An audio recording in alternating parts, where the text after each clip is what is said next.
are now locked in and listening to The Issue. This guy is a franchise quarterback, and no, I don't want to hear any pushback on that. It feels like a top 10 roster to me. It feels like it can win a championship. This is The Issue. Yo, what's up? We are back. It is The Issue. Thursday, May 2nd, episode 226, post NFL draft. So this is going to be a good one. We have a lot to talk about. This was kind of just like an absolute dump of information coming into the NFL season. So a lot to discuss. Some guys went a lot higher than they, I think, should have. That's what we're going to start the show talking about with Tim's rant. Going to be Atlanta Falcons focused for sure. Then getting into hits and misses. After that, we will have a break, and coming out of the break, the top 5 draft performances. So we're going to go through the top 5 teams, who we think did the best, who was Steelers. going to... I thought they crushed it. I thought they crushed it. I'd give it an A. It's the second straight year on PFF that they haven't met an A+, by the way. Yeah. And we saw last year's was pretty good. That's going to be a fun one. I think there are 5 teams for sure that got better, and I think they stood out. There's a couple more than 5, but yes, the 5 best. The 5 yes. that stood out. You're yes. right. And then we will finish up the show talking about the Dallas Cowboys and the mediocrity that we expect to continue. A little early prediction for the show. Yeah, it's a mediocre Cowboys team. Wow, what a groundbreaking prediction. I mean, They'll be the same team that they've been for the last, 7 years. They're pretty good. Isn't that what that's Coward that always does that? They'll be pretty good. Yeah. I mean, the Cowboys are what they've been for the last decade. They're pretty good. And Dak is pretty good. But and Mike McCarthy's pretty good. They're going to be in even more hell when it comes to the salary cap, things like that. If they coming up. Dak, that'd be wild. Anyway, guys, we appreciate you stopping by.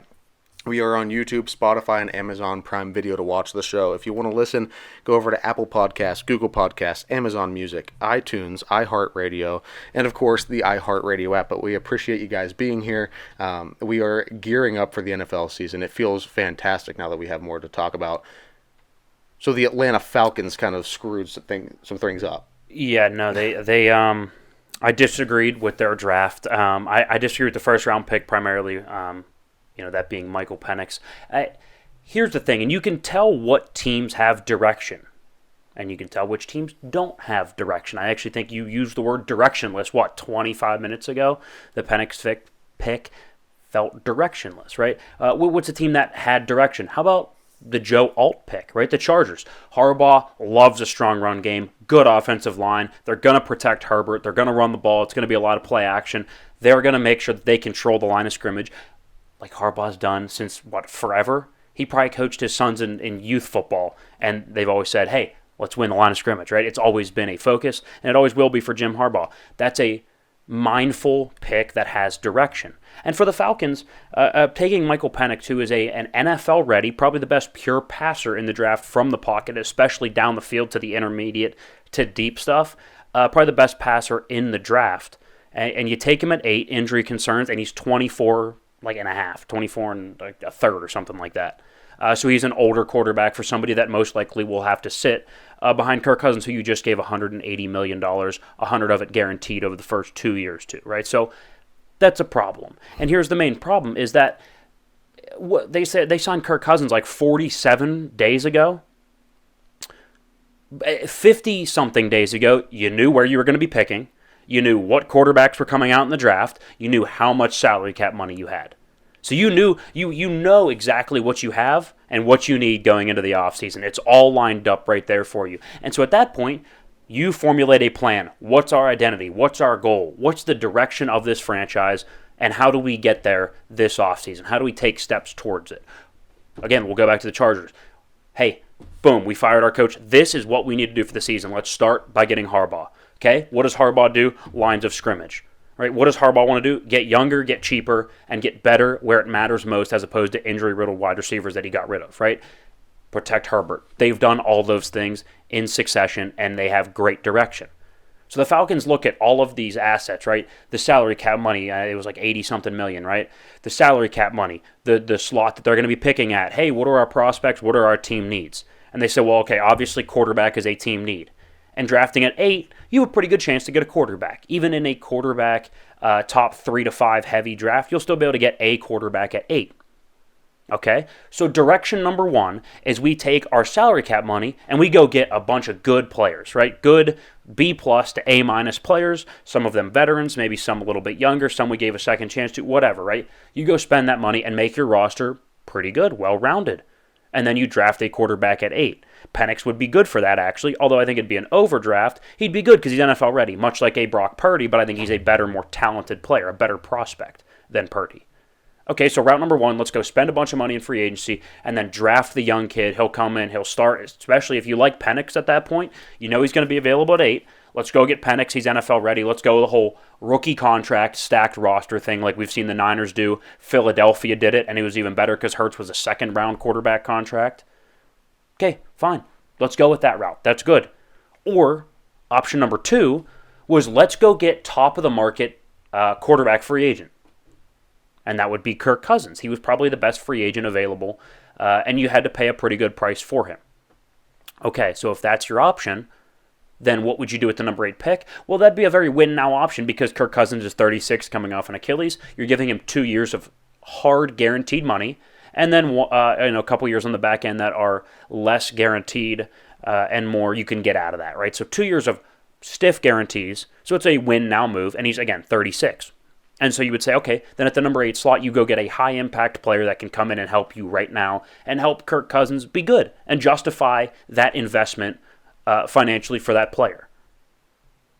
Instead, they did neither. They took option number 3, which was we're going to go spend $100 million on a quarterback that's coming off a torn Achilles. And I like Kirk. I defended the move. I think it's a good move. I like Kirk. But we're going to go spend $100 million on a quarterback who's aging, coming off an Achilles injury, which we know that those are not easy to come back from. It doesn't matter how mobile he once was. He's not going to be the same in terms of mobility and push off that back leg. So we're going to go spend $100 million on Kirk, and we're going to draft his 24-year-old replacement that he's not going to start for another 2 years. So in 3 years, he's going to start. 2.5 years, he's going to start. He's going to be almost 27 by the time he starts. That's Brandon Weeden, right? Like, I would understand it if, like, Drake May fell to you and you're like, okay, well, Drake May needs at least a year to sit. I'd prefer, that's why I like Drake May as a prospect. We'll get to that later. Don't know how I feel about him in New England now because he has to start day 1, and that's a horrendous roster. If it was Drake May, I'd be like, okay, good. Yeah, Drake can go sit. He can learn. You can kind of sandpaper him around the edges. Kirk's a great guy to learn from. And Drake's not good enough yet to where it's a real issue that he'll overthrow Kirk, at least in year number 1. You took the most NFL-ready quarterback of the bunch. Like, what? So now you don't get the benefit of the rookie contract. You don't get the benefit of having a quarterback and having a high-impact number 8 overall selection. You could have went out and got the best edge rusher. Rome Odunze was still on the board. You had plenty of options. So now you're stuck in the middle. And if I'm, yes, Kirk. If I'm Kirk, I would be pissed. If I'm Michael Penix, I would be pissed. Michael Penix is ready to play and ready to win now. And now he's going to have to go sit for at least a year? At bare minimum a year, probably 2. If I'm Penix, I'm pissed. If I'm Kirk, I'm pissed. If I'm the Falcons fan base, I'm pissed. You had 2 options, both of which I would have understood. You tried to thread the needle between the 2, and you're not going to get any of the benefits of either by trying to thread the needle. I completely agree with you. They stuck themselves in a really tough situation now. Atlanta does not look like a very good place to play. I mean, when they have an ownership making draft picks like that, well, just boneheaded mistakes. Right, and these are the same people that drafted Kyle Pitts and Bijan Robinson at 4. Right. And I like both the players, but at 4? Drake London's been good. He's not that good. No, yeah, I 100% agree with you. But now it's like, what do you do? Like, you're going to piss one of these guys off. Well, so, I don't think it's going to be Kirk because Kirk's going to get his chance to start. Kirk is going to be your starter. Kirk should be the starter, absolutely. So, should be the starter. You're not going to piss him off as much, but Penix, I would be pissed. I'd be pissed. That'd be horrible. Well, because he could have went. What if he falls to 13? He goes to the Raiders. I'm not saying that's a great spot to be. No, but it's like now you're playing day 1 and you're in Vegas. You're going to make a boatload of money. Yeah, and like you said, he's the most pro ready. He's the most ready to come in and win, or at least compete. I would have totally understood if they said we're going to go ahead and draft him at 8 and then go spend a ton of money and make this roster really good. Yeah, like an edge rusher, or maybe like a really good premier receiver too to go along. Sure. And if you were going to pay Kirk, again, that's fine. But go get, again, either maybe the top edge rusher in the draft, or maybe go get Roma Dunze, who was there, and now you have a loaded receiving core. Like, Right. that would have made sense. Yeah. This, to me, doesn't. It feels like you're trying to get the best of both worlds, and you're not going to. Yeah. It looks like they hit the wrong button when they were going to like make the draft, like somebody would do in a fantasy football league. Not ideal. JV. Yeah, not ideal. Wouldn't be my choice. Let's go ahead and pivot into hits and misses here on Thursday. All right, here we go. All right, at number one, Caleb Williams being the number one overall pick. I'm not saying this is a hot take, but you'd be surprised when we posted that. What I posted on TikTok like 5 months ago. I was like, he is a significantly better prospect than Drake May, than Jaden Daniels, than anybody else coming out in the draft. And people are like, oh, they're going to take Drake May. And then close to the draft, it's like, oh, Drake May is like not even the third best quarterback. Okay. I've been on it the whole time, though. Caleb Williams is the best prospect. He's generational. And I'm stamping it today. And he still has to find his guy. But as a show, I think we each need a guy, and we each need a team. We'll get there on the teams. I don't know yet. We each got to get a team outside of Pittsburgh. That's our team. Okay. So my guy is Caleb Williams. And you also get the team of your guy, but the team can't be the team of your guy. Make sense? Okay, yeah, it has to be different. I got it. So you're going to get a guy. You'll also ride with his team. But then we also have to pick just a team. I don't have a guy or a team yet. I still need to. Okay, you need a guy and a team. Yeah. I got Caleb Williams. He's my guy. I have some prospects. I don't understand why he would be your guy. Because he's my guy. Okay. He's going to be... Okay, why he's my guy? Because I think he's the best quarterback talent that we have seen come out of the draft since John Elway. People said the same thing about Trevor Lawrence. I still think he's fantastic. He hasn't proved anything yet. Do I need my guy to be Trevor Lawrence now, too? Do I need two guys? Is that what you're saying? You can't have two guys. Okay, maybe I'll take the Jags as my team then. Okay. Miss number one. What's that? Mr. One here. Steelers drafting an interior offensive lineman. Well, we wanted them, or I guess thought they were going to go interior O-line with the first pick. They pivot, go tackle, another spot of need, and then they go interior offensive line. I thought it was smart. With the second pick, because you get Frazier in the second round, who I think is a fantastic center. I think he's going to be really good. I thought Jackson Powers-Johnson was a slightly better prospect, but he was gone at like 40 or something like that. So I understand the pick with Frazier. I understand taking Futanu as well. I like the tackle. I like the move. And so within 2 off seasons, you've basically overhauled your entire offensive line, and it's now Broderick Jones, Daniels, whoever you started center, probably Frazier, the rookie, Sayamalu at the other guard, and then Futanu, the other rookie, would obviously probably start at right tackle. Yeah. So, I mean, to overhaul your line in 2 years and to be that, it's pretty that's a good job by Omar Khan. Yeah. I mean, that was closer to what I said that we should pick more so. You had like DB getting picked number 2. I had him in like the 6th round, and they picked a DB in the 6th round. Yeah, he's not going to do anything for us, though. Yeah. Like, I still think that's a major concern. But I don't hate the draft, but I still think it's a major concern. Would it have been better to you if there would have been a DB within the first 3 rounds? Yes, I would have felt better about that. Okay. I didn't think Roman Wilson was worth a 3rd-round pick. I would have rather taken... I think he's going to be good, though. He'll be fine. I think he's going to be He's going to be your number 3 receiver. Julian Edelman-esque. Ooh, I don't hate that. Yeah. I don't hate that. Maybe a little Hunter Renfrow. Hey, maybe he'll be my guy. Okay. Well, your guy's got to be a quarterback. Oh, okay. Right? That's fine. I don't know. I'm just going to pick a guy. I guess you could take a guy, but if we're already a Steelers, that means you can't have a guy on a Steelers. You got to have a different guy. Okay. All right, hit number 2 here.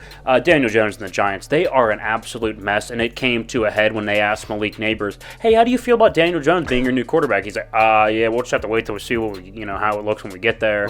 Or when they asked him pre-draft what he thought of the Giants and if he got drafted to the Giants, and he's basically like, yeah, like they're just gonna have to figure out the quarterback position. It's like, hey, that's not good. And so this is exactly what I said. But he's not wrong. No, he's not wrong. And this is exactly what I said when they paid Daniel Jones. I said, this is exactly what you get when you overpay for an average to below average quarterback. And he is significantly below average. Well, the thing is, the team starts to turn. That's when the problems become a thing. Yes, because you walk into the locker room every day and the highest paid dude is like, I don't know, out of 52 guys, like your 40th best player. Talent-wise, yeah. Like, his impact... There's more games than not that it's a negative impact on the game. I just can't believe how many Daniel Jones supporters we ran into in the last year. And now look at us, huh? Who'd have thought? Yeah, I know, right? Oh, man. No, I did. But I missed number 2 here. There weren't that many trades in the top 10 of the draft. I thought there was going to be people trading up. I thought the Patriots were going to trade down. I thought maybe the Cardinals would trade down. I thought for sure Jim Harbaugh and the Chargers would trade down. None of them did. They all stayed put and got good players there. May, Marvin Harrison, and Joe Alt, respectively. I don't love the May pick, though. I don't think he's going to work out in New England. See, I love May as a prospect, but New England sucks so bad. That's where prospects go to die. That's where prospects go to die. I would outside of completely agree. Tom Brady. That's about it. But he wasn't even really a prospect at that time. It was more so like, hey, here's a guy that knows how to throw a football that was almost getting, like... He was going to get cut, and then, not get cut, but... You know what I mean? He was the 6th round pick, Bledsoe gets hurt, he gets lucky, gets in, and the rest is history. New England doesn't normally foster young talent. I would completely agree with you, especially offensive talent. Hit number 3 here. We were going back in the archives, and we're like, what were we right, what were we wrong about, right?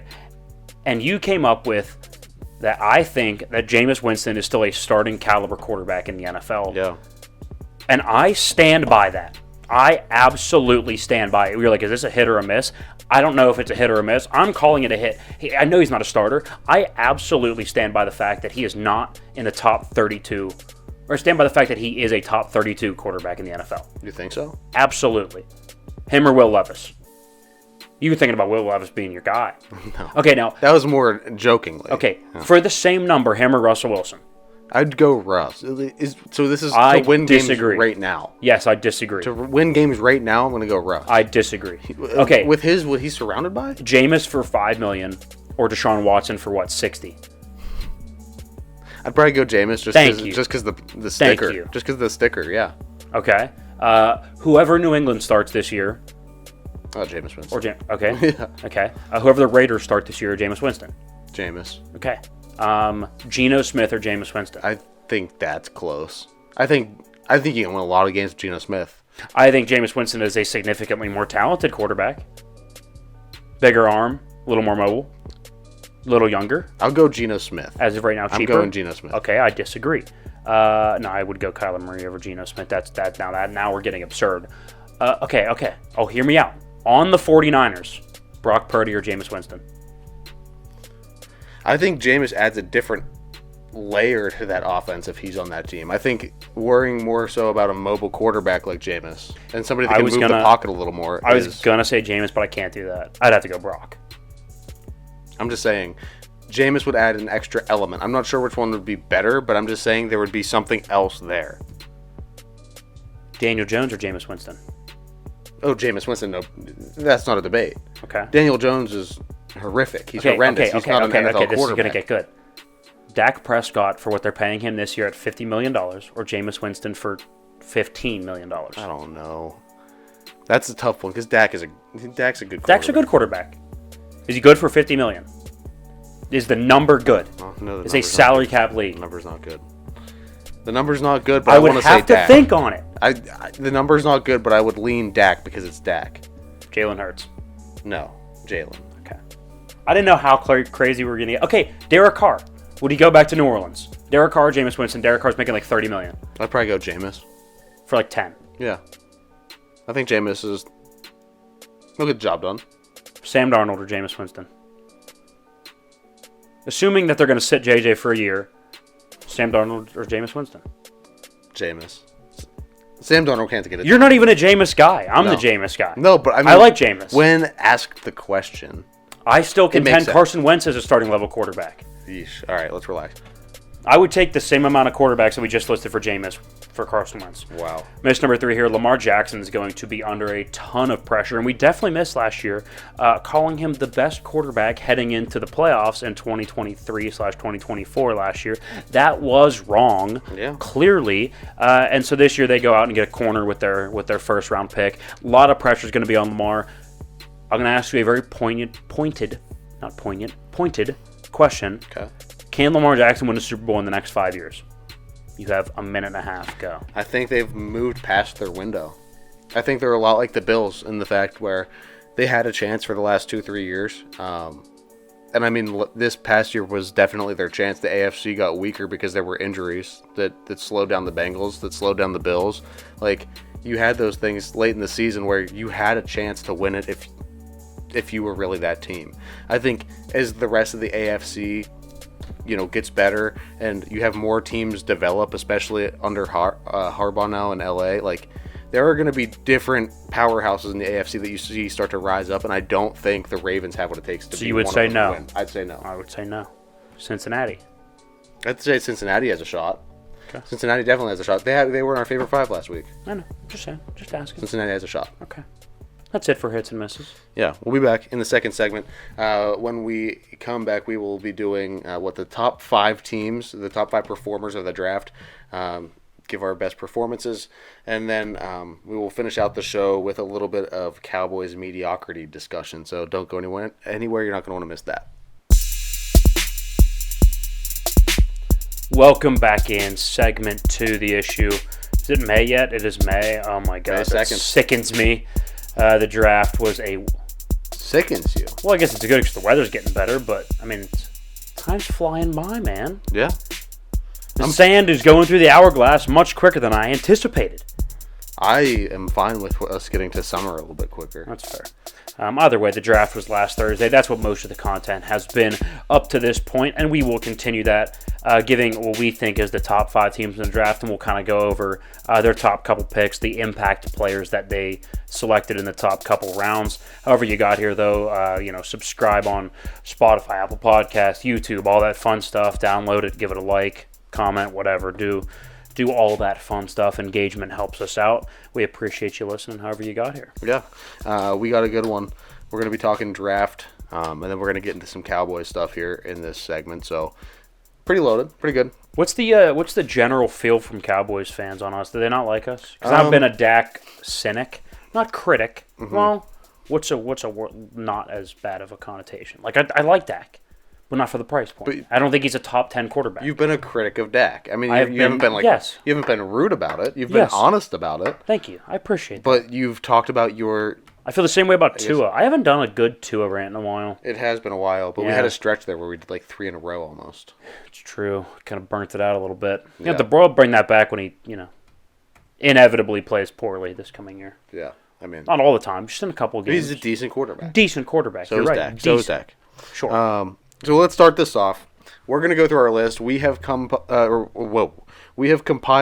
the 5 best NFL teams on how they did in the draft. So solely based on draft performance, the 5 best teams. Here we go. Yeah, I mean, per usual, when we do lists, we always start at 5 and go up to 1. So let's start number 5. I think the Saints deserve some love here. I really like Talisi Fuaga from Oregon State, the tackle that they got. Probably the best run-blocking tackle that's been in the draft in the last couple of years. Good pass blocker, not his strength. His strength is running the football, which I think is good. It's a defensive coach, defensive culture where they're going to run the football and they're going to go time, possession, control it. Plus, you still have Derek Carr, and we know that you're not really going to win big and throw over the top a ton with Derek Carr. So you're going to have to run the football, and Fuaga being up front is a huge get. Kool-Aid McKinstry is a really good DB.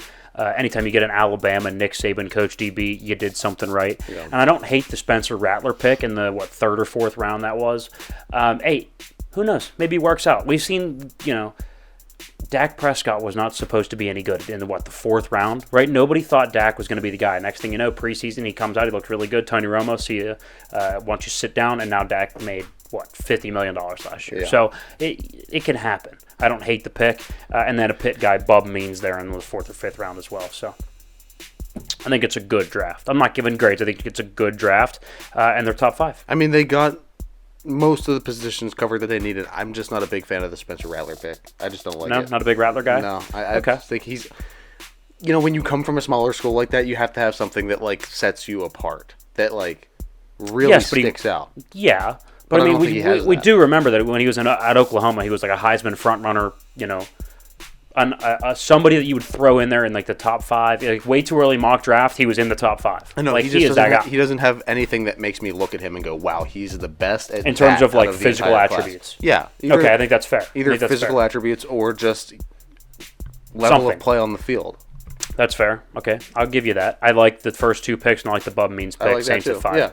Number 4, the Chicago Bears with my guy, Caleb Williams, and then Romo Dunze. I don't care about any other picks. And here's more above just at face value, they're great picks, right? Caleb was the best quarterback in the draft, and Rome Odunze was in the discussion. Oh, man. It was the top three. It was Harrison, Neighbors, Odunze, and then there was a drop-off. He was in that top three. Is he Marvin Harrison? No. Is he the speed of Malik Neighbors? No. But he's a grown-up in the room. Nothing bad to say about Rome Odunze. So you got a really good receiver, the number one quarterback in the class. But above face value, the Bears kind of finally grew up, and they said, hey, Ryan Poles even had a quote, hey, we got to stop worrying about the pass so much, right? Maybe get out of your way and stop drafting linebackers and paying safeties and say, hey, we could take an edge rusher at 9, or we can go get a shiny new wide receiver to help Caleb Williams, because if he doesn't work, this whole thing is completely screwed, all gonna come down. And everybody else is fired. All gonna come down. If Caleb Williams is not good, everybody's fired. Mm-hmm. So go get Rome Odunze to make Caleb Williams good. So I like the pick. They grew up as a franchise. I like that. Yeah. Okay. Makes good. sense. Number 3 here, the Chargers. I talked about it kind of in contrast to the Falcons, how they had a very pointed and directioned draft, and they hit all of their needs. They stuck to their guns. They knew what worked. You had Harbaugh fingerprints all over it. You go get Joe Alt, the lineman, in the first round. Which you needed. Oh, my God, absolutely. Well, it's one of those where Had to have people are like, well, he only plays left, and they already have Rashawn Slater. Matter. They're two good tackles. Somebody can figure out how to play right tackle. Yeah, you can play the other side, dude. You're fine. I think Rashawn Slater went to, I believe, Northwestern. Mm-hmm. Yeah. Yes. I'm almost Northwestern. Yeah. And Joe Alt went to Notre Dame.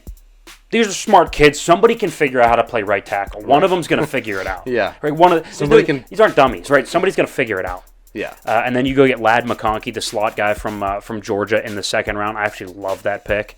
And then Junior Colson, linebacker out of Michigan, was their third pick. And then they had a couple receivers and DBs down. I think they got in the bottom of the draft. I think they got what they needed.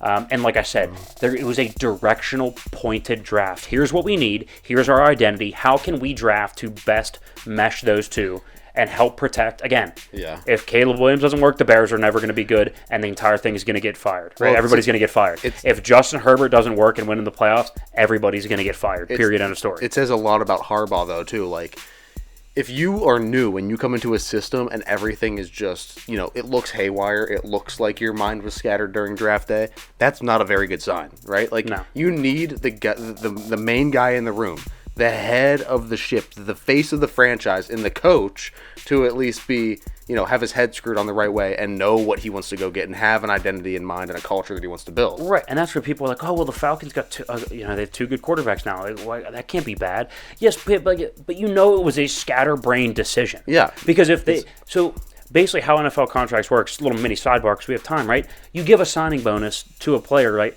That now affects their... They screwed the contract with Kirk Cousins and how they set it up with signing bonus and what goes on the cap, what doesn't go on the cap. So you can't even move him after a year without taking on a massive dead cap hit. Mm-hmm. So it's like, if you thought there was a chance that you were going to draft somebody at 8, you would have structured his contract so you could move off of it in a much better way, or even trade him and it not be so punitive to trade him. Yeah. So it tells you that it wasn't even thought out. It's not like they thought of this bad plan. It was a bad plan that was not well thought out. Yes. So whatever. And that speaks to inconsistencies up front. Yes, and the Chargers were the exact opposite. Yes. I thought the Commanders had a great draft at number 2, partially because, and I was a May over Daniels guy. I thought they should have taken Drake May. But Jaden Daniels is still a fantastic quarterback prospect. He still has a ton of hope, and it was close between him and Drake May. And then in the second round, they go out and get Mike Sainristil, who was my favorite DB, outside of the traditional big-name corners. I thought he was the best DB on the board, very Mike Hilton-esque, good in the run game, can cover. They got Johnny Newton as well in the second round, so I thought they killed it. The defense is going to be a lot better. And then obviously Jaden Daniels will be an upgrade over Sam Howell. Well, they needed to fix the back end. I think that was the big worry coming out of last year. During last year and coming out of last year, it was they have no secondary. They are getting torched. And I don't think it helped that you traded your 2 best pass rushers too. So it's like you don't have a pass rush and you have bad corners. So the bad corners are going to have to cover for 4 or 5 seconds because your pass rush can't get home. It looked ugly. I think they solved. I don't think this team is going to be competitive for anything super. Definitely not Super Bowl. I don't even think playoffs wise all that much. Can they compete for slightly 8 and 9, 9 and 8 for a wild 8 and 9 maybe for a wild card? But in a weaker NFC, can they compete for a wild card? Maybe, but I think they are ranked this high in our draft, in our draft performances, just because they addressed almost every need that they needed to. If you could put a percentage on them making the playoffs, what would you give them? I would go 20% they can make the playoffs. I was going to go like 31 that they sneak into a wild card. Okay. So you're actually a little higher than I am. I thought I was going to be higher on them than you were. Anyway, number 1, the Steelers. Maybe we're just homers here, but I thought it was a fantastic draft. You addressed both the tackle position and the center position with Fatanu in the first round and Frazier in the second. You needed a receiver, you go get Roman Wilson. You needed linebacker depth, you go get Peyton Wilson. And then from there on out, I don't particularly care about anything else. I mean, sure, can we find maybe the 6th round DB? Is he going to be good? Sure, maybe. But I'm not going to sit here and try to make predictions on the 6th and 7th round guys. No. That's not what I'm going to do here. So, but I think their first 3 to 4 guys, I think they walk in impact starters day one. Yeah, I couldn't agree more. I think they're going to be fantastic. I think they definitely moved the right way. I think this sets the Steelers up to be very competitive, along with the very strong. You want to talk about another pointed draft? They want to run the football this year, and they went and got 2 maulers up front. Maulers. That offensive line is significantly better than it was 2 years ago. They have done a fantastic job. I love their draft class, and somebody that would be great to get on and pick their brain with this would be Mike DeCastro coming up pretty soon. Yeah, absolutely. I would love to get him on an episode here. He would be able to deep dive into the Steelers draft for sure with us. Yeah. Overall, I love the picks from Pittsburgh. Take us back down through the list. Steelers at 1, Commanders at 2, Chargers at 3, Bears and Saints 4 and 5 respectively. That's our top 5 there for draft teams. You know how they did in the draft. There we go. Okay, so let's transition into that little bit of a Cowboys discussion. So they take like Tyler Guyton in the first round. They moved back to get him. Offensive tackle, probably won't start day 1. Could if needed. I have a feeling he'll maybe sit a little bit. Good physical attributes, couple injury concerns, not a ton of experience in college. We'll see if he ends up panning out. I don't actually hate that. It's everything else, right? It's everything else on the Cowboys that I'm just like, what? I just feel like they're going to be mediocre again at absolute best. Like you need a couple more receivers. You got none. I think you maybe got like 1 in like the 6th round. Yeah. Micah Parsons is yapping, right? You still haven't paid CD Lamb yet. You still have this looming over your head that, is the coach going to be gone after this year? The defensive coordinator only signed a 1-year deal. Dak's on a contract year.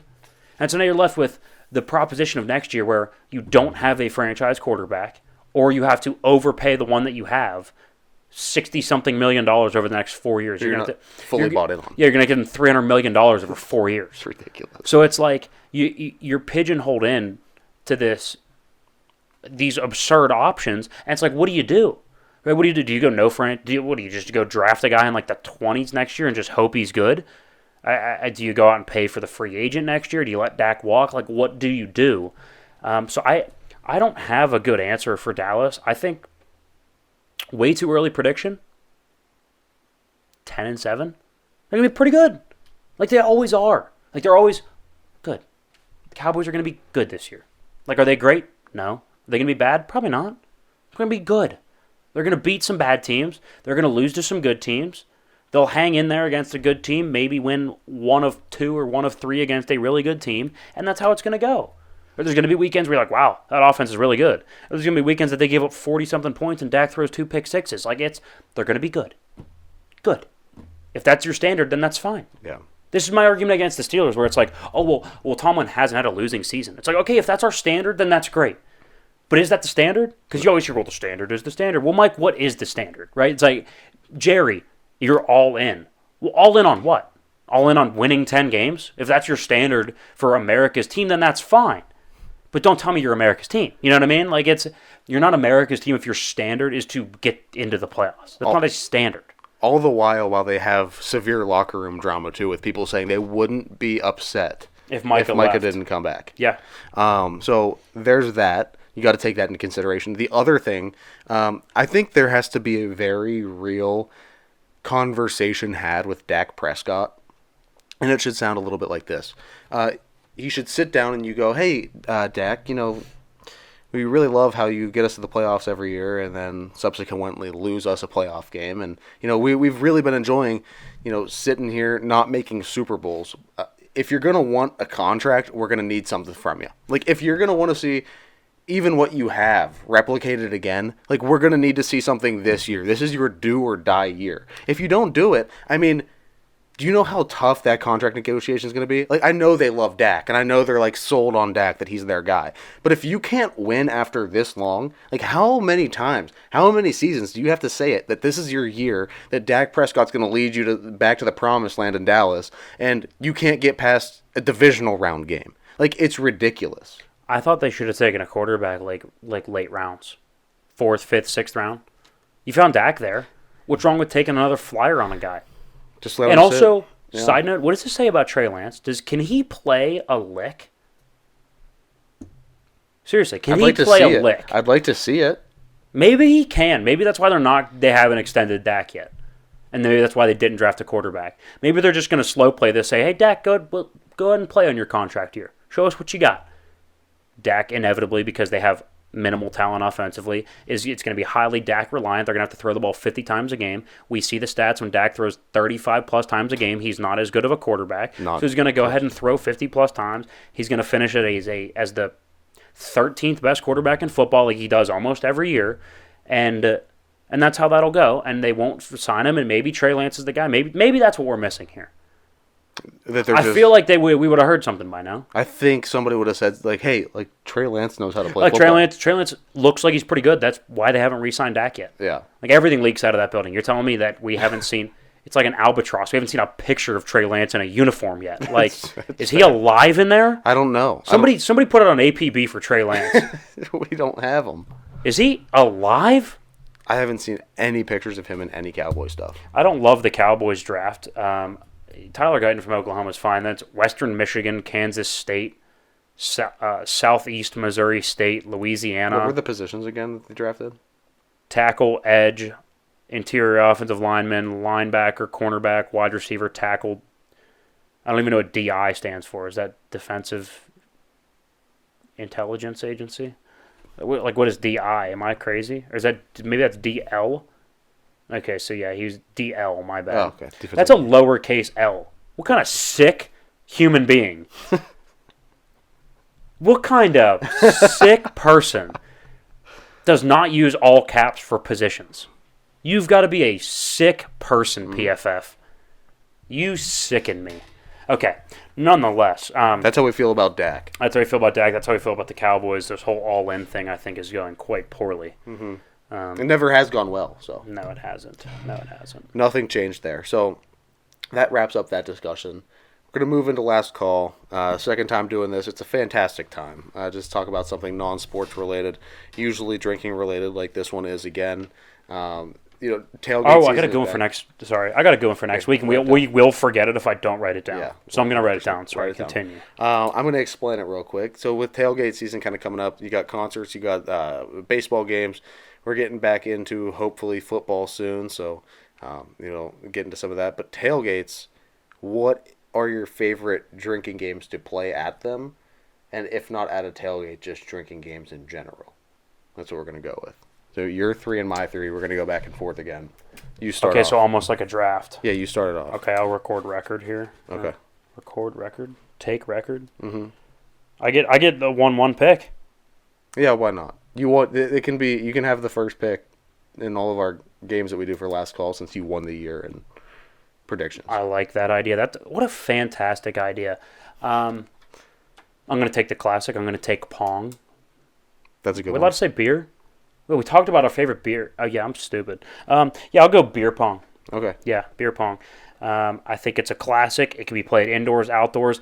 If it gets a little windy, bit of a problem. So it's not as versatile as some other games. Maybe with a dice, it's a little heavier. Mm-hmm. But I'll take Pong. Okay, I'm going to go Flip Cup for mine. Ooh, Flip Cup. That's a good one. It's always a solid. You have to pick the staple. I feel like Flip Cup and Pong, they go off the board first.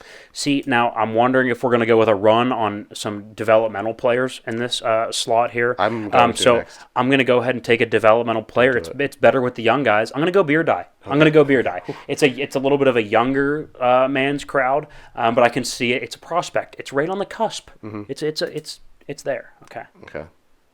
We'll see about that one. That's a good one. I'm going to also go developmental, but I'm going to go Beer Ball. Beer Ball's good. That's a great Beer Ball's good. I would pose the counter argument. It needs a lot of room. So does Beer Die, though. It also but it's needs so fun. Like that. You could do seated Beer Die. Like the thing about Beer Ball, it's like you need a. it's like a certain room that it works in. I mean, I played it outside. Yeah, I know. Like outside's fine. If you're inside, it's got to be like, go under the couch. It's just a whole thing. I don't mind it though. I don't mind it. I think beer ball's a solid one. Okay, so we have flip cup, a pong, flip cup. You have flip cup and beer ball. I have pong and beer die. This is tough. So third round, obviously, you're not looking for any stars. We're looking for some solid, really solid players here. Pretty solid one. I'm going to go with actually a little bit of an underrated prospect. Stack Cup. Oh, you son of a bitch. Stack Cup. Stack Cup. If you guys don't know what that is, I can't help you. It's a fantastic game, though. That was mine. That's tough. I'm thinking of another one. Irish poker for me. Ooh, I don't know if a lot of people know what that is, though. I don't care. That's a great game. Ride the Bus. Some people may know it as Yeah, Ride you might the know. Bus. I've been to a couple different universities, and as far as, it's not that far, but Kentucky, they know where it is there. A lot of the people play it there as well. Okay. I've never had to explain it to anybody. But you get a lot of different variations of it, though. I'm not gonna lie, because I had the 1-1 pick, I feel really good. I feel like the Bears right now. I took the absolute generational star. If you're talking about Caleb Williams, you're crazy. Beer pong is Caleb Williams. He would have worked in the 80s. You can take your beer pong. Beer pong worked in the 70s and 80s. Don't say that Caleb Williams would work in the 70s or 80s. Absolutely. Yeah, I'm sure. You telling me he wouldn't have been better than Joe Montana? 99 workers in Chicago. You telling me he wouldn't have been better than Joe Montana? All right, get out of here, bud. That's the issue. We'll be back next Thursday. This is like the Babe Ruth Shohei Ohtani discussion right now. No. Okay. Write it down. We'll talk about it next week. Okay. So you don't forget it. Okay. Anyway, guys, go follow social medias, Instagram, TikTok, Twitter, all of it. We are posted on there. I guess X now instead of Twitter, whatever. You know what I'm talking about. Go check it out. Subscribe. We appreciate it. We'll be back next week, and that was The Issue.